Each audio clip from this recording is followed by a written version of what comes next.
Iwan ko ba maawa ako or matutuwa ako sa ganitong mascot? For this video mga katips, samahan nyo ko, sasakay tayo ng man-man train, yung mabagal na train dito sa Taiwan. Ihatid nga pala kami ng kapatid ko na kasawa niya, tapos yung mga pamangkin ko kasama rin. Mga 5 minutes lang yung biyahe patungo dun sa Lini Train Station. So finally, nandito na po tayo sa Lini Train Station. Pagdating sa station, bumili ako agad ng ticket. So yung pamasahe from Lini to Dulyo is 15 NT. So finally, hindi katagalan, dumarating din yung man-man train. First time ko talagang sumakay ng ganitong man-man train. Ito yung tinatawag nilang mabagal na train dito sa Taiwan. Yung unang pumunta ako dito sa Taiwan, yung nakasakay ako is yung pinakamabilis na train. Napakaganda lang dito pag sumakay ka ganitong train kasi makikita mo yung mga magandang tanawin. Bakit nga ba kami nag-train? Kasi gusto ng kapatid ko na ma-experience yung train na mabagal. Para next time, pag meron ako bibilhin sa Dulyo is pwede na akong mag-train. Napansin nyo, makikita nyo talaga yung iba't ibang farm na mga tanim nila dito. And finally, dito na po tayo sa Dulyo City. Ito nga pala yung city sa Lini. Lakad muna kami doon po tungo sa itaas. Insert ko na po yung ticket na binili ko.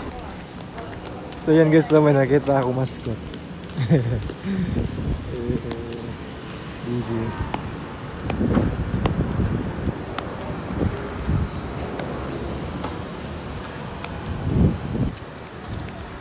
So yan guys, naglakad lang kami patungo dun sa Ukay-Ukayan.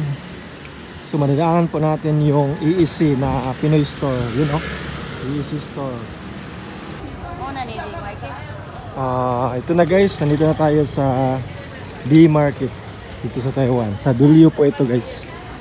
Ang daming mga tinda, iba't ibang klase po. Yan oh.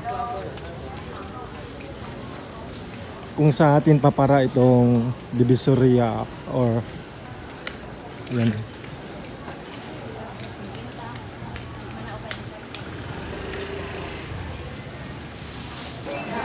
Ang daming prutas, dragon fruit.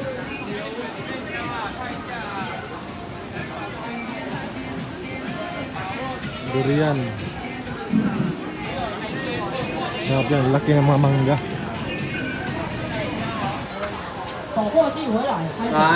Ang daming tao.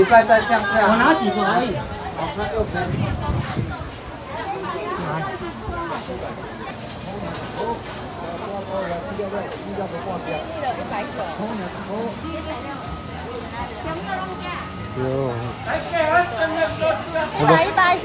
Ito dun deh. Uy.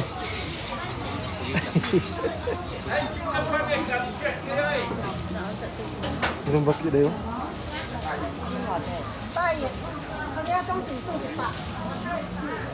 Grabe ka rin ba? Tingnan nyo guys oh, kawawang kawawa si mascot man. Yan oh, sobrang init.